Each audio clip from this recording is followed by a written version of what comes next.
বিশ্ব বাংলা আমন্ত্রণ, কাজী সাইদ আছি আপনাদের সঙ্গে। শুরুতেই সংবাদ শিরোনাম। মালয়েশিয়ায় বিশেষ অভিযানে ৩৭৭ বাংলাদেশি সহ ৮০০ অবৈধ অভিবাসী আটক, বৈধ কাগজপত্র না থাকার অভিযোগ।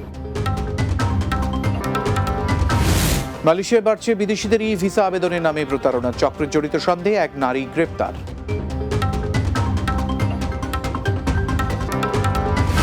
এবং ভোলায় প্রবাসীর বাড়িতে চুরি করতে গিয়ে বৃদ্ধাকে কুপিয়ে হত্যা, আহত পরিবারের আরও ২ সদস্য।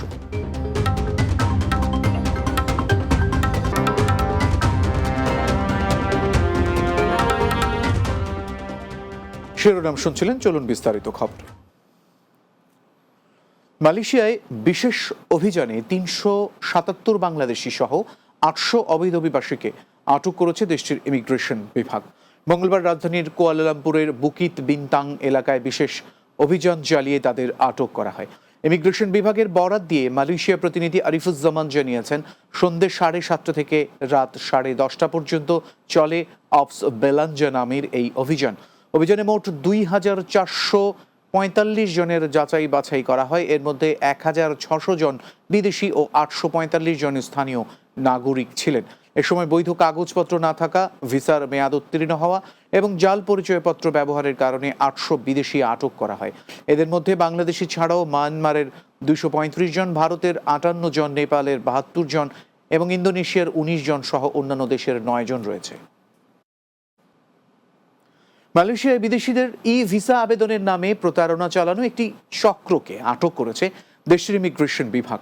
এ সময় কি মালয়েশিয়া নামে একটি ভুয়া ওয়েবসাইটও শনাক্ত করা হয়। এক বিবৃতিতে ইমিগ্রেশন মহাপরিচালক দাতুক জাকারিয়া শাবান জানিয়েছেন, তদন্তে ৩২ বছর বয়সী এক বাংলাদেশি নারীকে গ্রেপ্তার করা হয়েছে। তিনি সামাজিক ভ্রমণের ভিসা নিয়ে মালয়েশিয়ায় এসেছিলেন এবং বিগত ৩ বছর ধরে ঘন ঘন দেশটিতে ভ্রমণ করছিলেন। এই সিন্ডিকেটটি ২০২২ সাল থেকে সক্রিয় রয়েছে। এ পর্যন্ত তাদের ওয়েবসাইটে ৫২,৬৭২টি ভুয়া ই ভিসা আবেদন জমা হয়েছে। প্রতিটি আবেদনের জন্য ৩০০ থেকে ৫০০ রিঙ্গিত নেওয়া হয়েছে। ওয়েবসাইটটিতে মূলত নিয়মিত ভিসা ও জরুরি ভিসার সেবা দেওয়া হচ্ছিল।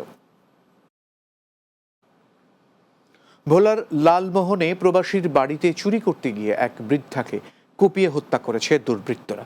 এই ঘটনায় পরিবারের আরও ২ সদস্য গুরুতর আহত অবস্থায় হাসপাতালে চিকিৎসাধীন রয়েছেন। মঙ্গলবার ভোরে উপজেলার চর ভুতা ইউনিয়নের লেঙ্গুটিয়া গ্রামে ঘটনাটি ঘটে। নিহত নারীর নাম আকিন জান। তিনি ওই গ্রামের সৌদি আরব প্রবাসী জাহাঙ্গীরের মা। স্থানীয়রা জানিয়েছেন, গভীর রাতে পরিবারের সদস্যরা ঘুমিয়ে থাকার সময় দুর্বৃত্তরা বাড়িতে প্রবেশ করে টাকা ও স্বর্ণালঙ্কার লুট করতে থাকে। এ সময় আকিমজান বিষয়টি টের পেয়ে ডাক চিৎকার শুরু করলে দুর্বৃত্তরা তাকে ধারালো অস্ত্র দিয়ে কুপিয়ে হত্যা করে। পরে সকালে প্রতিবেশীরা ঘরের দরজা ভেঙে জাহাঙ্গীরের স্ত্রী তানিয়াকে অচেতন অবস্থায় উদ্ধার করে। একই সঙ্গে নিহতের স্বামী তোফাজ্জল ও পুত্রবধূ তানিয়াকে লালমোহন হাসপাতালে ভর্তি করা হয়। ধারণা করা হচ্ছে, খাবারের সঙ্গে নেশাজাতীয় দ্রব্য মিশিয়ে খাইয়ে এই ঘটনা ঘটিয়েছে দুর্বৃত্তরা। আমাদের এটা হচ্ছে যে নতুন বাড়ি, আমরা থাকি হচ্ছে যে পুরান বাড়িতে। আইসা দেখি যে আমাদের দাদি উপরে পড়ে রয়েছে, আর হচ্ছে যে ওরা 2 জন অচেতন অবস্থায় আছে। এই ধরনের যে ন্যাক্কারজনক ঘটনা ঘটছে, এটা আমরা তীব্র নিন্দা এবং আমরা প্রশাসনের আওতায় এটা আমরা সুস্থ বিচার আমরা দাবি করি। নেশা জাতীয় দ্রব্য আগে ভাগে খাবারের ভিতর দিয়েছিল, পরে চুরি করার জন্য যখন আসে তখন ওই একজন মহিলা টের পায়, তাকে আঘাত করে। আমরা তদন্ত চলতেছে, মামলা প্রক্রিয়াধীন। বিশ্ব বাংলায় বিরতি নিচ্ছি, এরপর আরও থাকবে। স্পেনে বিয়ানীবাজার জনকল্যাণ অ্যাসোসিয়েশনের নতুন কমিটির পরিচিতি সভা অনুষ্ঠিত। আয়োজন পরিণত হয় মিলন মেলায়।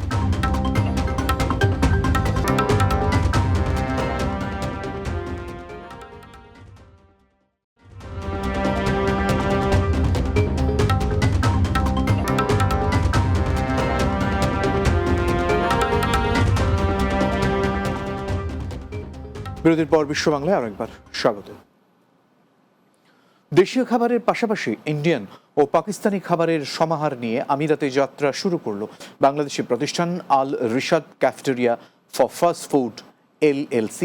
আবুধাবি প্রতিনিধি এম আব্দুল মান্নান জানিয়েছেন, রবিবার আবুধাবির উপশহর বানিয়াছের 7 নম্বর বিল্ডিং এলাকায় এর আনুষ্ঠানিক উদ্বোধন করা হয়। Al Rishad cafeteria for fast food উদ্বোধনী করেন প্রতিষ্ঠানটির 3 পার্টনার মোহাম্মদ রশেদুল মাওলা, মোহাম্মদ আকরাম ও নজরুল ইসলাম। এতে উপস্থিত ছিলেন প্রবাসী ব্যবসায়ী মোহাম্মদ ওমর ফারুক, সাদত হোসেন রুবেল, সোহেল তাজ, সন্দ্বীপের রাজকন্যা শপিং সেন্টারের মালিক মোহাম্মদ আজাদ, মঈনুদ্দিন ভুইয়া, তাজুল ইসলাম তাজুল, মোহাম্মদ খোকন, মোহাম্মদ কাইয়ুম ও মোহাম্মদ ফয়সাল সহ অনেকে। এ সময় নতুন প্রতিষ্ঠানের সফলতা কামনা করেন এবং প্রবাসীদের প্রতিষ্ঠানটিতে এসে দেশীয় খাবারের স্বাদ নিতে আহ্বান জানান অতিথিরা। এখানে কোনো মেহমান আসলে আমরা কিন্তু অনেক দূর দূরান্তে যেতে হয়। এই যে এরকম একটা উন্নত মানের রেস্টুরেন্ট হয়েছে, এই জন্য আমরা খুবই খুশি, খুবই আনন্দিত। এবং এই রেস্টুরেন্টে সবাই আমরা গ্রাহক হিসাবে রেস্টুরেন্টে আসা যাওয়া করবো। বাংলাদেশি প্রতিষ্ঠান, আমাদের বাংলাদেশের রেমিটেন্স যাবে বাংলাদেশের জন্য, সবাই একে অপরের পাশে দাঁড়াবো ইনশাল্লাহ। আমাদের বাংলাদেশি তথা আমাদের চট্টগ্রাম সন্দ্বীপ সকল অঞ্চলের মানুষকে আমন্ত্রণ জানাবো এই আল রাশিদ ক্যাফেটেরিয়াতে আসার জন্য। ইনশাল্লাহ বরাবরের মতো ক্যাফেটেরিয়ার খাওয়ার মান ভালো হবে। সবাই আসবেন ইনশাল্লাহ, তারা যেন ব্যবসার আপনাদের সহযোগিতার মাধ্যমে তারা যেন ব্যবসার সফলতা পায়। স্পেনে প্রবাসী সংগঠন বিয়ানীবাজার জনকল্যাণ অ্যাসোসিয়েশনের নতুন কমিটির পরিচিতি সভা অনুষ্ঠিত হয়েছে। সম্প্রতি বার্সেলোনায় আয়োজিত এই সভায় সংগঠনের ভবিষ্যৎ কর্মপরিকল্পনা নিয়ে আলোচনা করা হয়। স্পেন প্রতিনিধি লোকমান হোসেন জানিয়েছেন, শুরুতে সংগঠনটির প্রধান আহ্বায়ক রফিক উদ্দিন বিয়ানীবাজারের 11টি ইউনিয়নের আহ্বায়কদের উপস্থিতিতে 105 সদস্যের পূর্ণাঙ্গ কমিটি ঘোষণা করেন। এতে লুৎফর রহমান সুমন সভাপতি, আজাদুর রহমান আজাদ সাধারণ সম্পাদক, জনি আহমদ সাংগঠনিক সম্পাদক ও সালিম হুসাইন অর্থ সম্পাদক নির্বাচিত হন। পরে নবগঠিত কমিটির সভাপতির সভাপতিত্বে ও সাধারণ সম্পাদকের সঞ্চালনে আলোচনা সভা অনুষ্ঠিত হয়। এতে অতিথি ছিলেন স্পেন বাংলা প্রেস ক্লাবের সভাপতি আফাজ জনি ও সাবেক সভাপতি শাহাদুল সুহেদ সহ অনেকে। এ সময় বার্সেলোনায় আসা নতুন অভিবাসীদের সহযোগিতায় সবাইকে এগিয়ে আসার আহ্বান জানান বক্তারা। বিএনপি নির্বাচনের মাধ্যমে কেবল ক্ষমতায় যাওয়ার জন্য নয়, বরং গণতন্ত্র পুনরুদ্ধার ও জনগণের অধিকার প্রতিষ্ঠার জন্য কাজ করছে মন্তব্য করেছেন বিএনপির জাতীয় স্থায়ী কমিটির সদস্য নজরুল ইসলাম খান। মালয়েশিয়ার প্রতিনিধি মোহাম্মদ আরিফুজ্জামান জানিয়েছেন, বিএনপির 47তম প্রতিষ্ঠাবার্ষিকী উপলক্ষে কুয়ালালামপুরে আয়োজিত এক আলোচনা সভায় ভার্চুয়ালি প্রধান অতিথির বক্তব্যে এই মন্তব্য করেন নজরুল ইসলাম খান। মালয়েশিয়া বিএনপির সভাপতি ইঞ্জিনিয়ার বাদুলুর রহমান খানের সভাপতিত্বে অনুষ্ঠান সঞ্চালনা করেন জাতীয় নির্বাহী কমিটির সদস্য ও মালয়েশিয়া বিএনপির সাধারণ সম্পাদক মোহাম্মদ মুশাররফ হোসেন।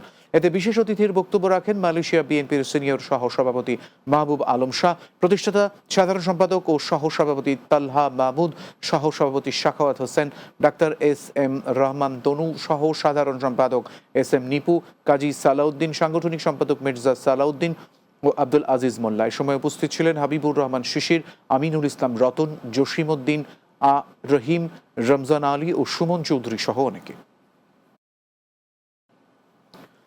যুক্তরাজ্য বিএনপির সাবেক সিনিয়র সহ সভাপতি আব্দুল লতিফ জেপির সমর্থনে বার্মিংহামে বসবাসরত সুনামগঞ্জ সদর ও বিশ্বরম্ভপুর এলাকায় প্রবাসীদের সাথে এক মতবিনিময় সভা অনুষ্ঠিত হয়েছে।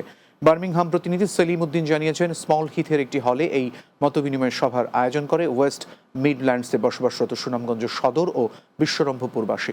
সুনামগঞ্জ জেলা বিএনপির সাবেক সহ সভাপতি আলহাজ কাজী আঙ্গুর মিয়া সভাপতিত্বে অনুষ্ঠানের আয়োজন করা হয়।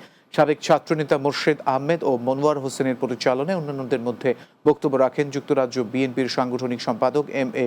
মুশাহিদ তালুকদার, ওয়েস্ট মিডল্যান্ডস বিএনপির প্রতিষ্ঠাতা সাধারণ সম্পাদক গোলাব উল্লাহ, বার্মিংহাম জমিয়তে ওলামার সভাপতি মাওলানা একলাসুর রহমান, যুক্তরাজ্য বিএনপির সাবেক যুগ্ম সম্পাদক সাদেক হোসেন মাসুদ, ওয়েস্ট মিডল্যান্ডস বিএনপির সাবেক সহ সভাপতি মাফিজ খান, সাবেক সাধারণ সম্পাদক আব্দুল খালিক, বার্মিংহাম সিটি বিএনপির সাবেক সাধারণ সম্পাদক আফজার হোসেন ও সাবেক যুগ্ম সম্পাদক গুলজার আহমদ ফয়সাল সহ অনেকে। বিশ্ব বাংলা শেষ করব, তার আগে এক নজরে সবগুলো শিরোনাম জানাবো। মালয়েশিয়ায় বিশেষ অভিযানে 377 বাংলাদেশি সহ 800 অবৈধ অভিবাসী আটক, বৈধ কাগজপত্র না থাকার অভিযোগ। মালয়েশিয়ায় বাড়ছে বিদেশিদের ই ভিসা আবেদনের নামে প্রতারণা, চক্রে জড়িত সন্দেহে এক নারী গ্রেপ্তার। ভোলায় প্রবাসীর বাড়িতে চুরি করতে গিয়ে বৃদ্ধাকে কুপিয়ে হত্যা, আহত পরিবারের আরো 2 সদস্য।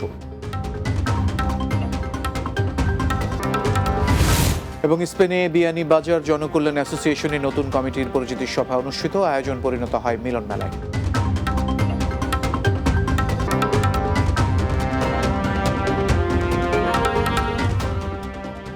এই ছিল বিশ্ব বাংলায়। ধন্যবাদ এতক্ষণ সঙ্গে থাকার জন্য।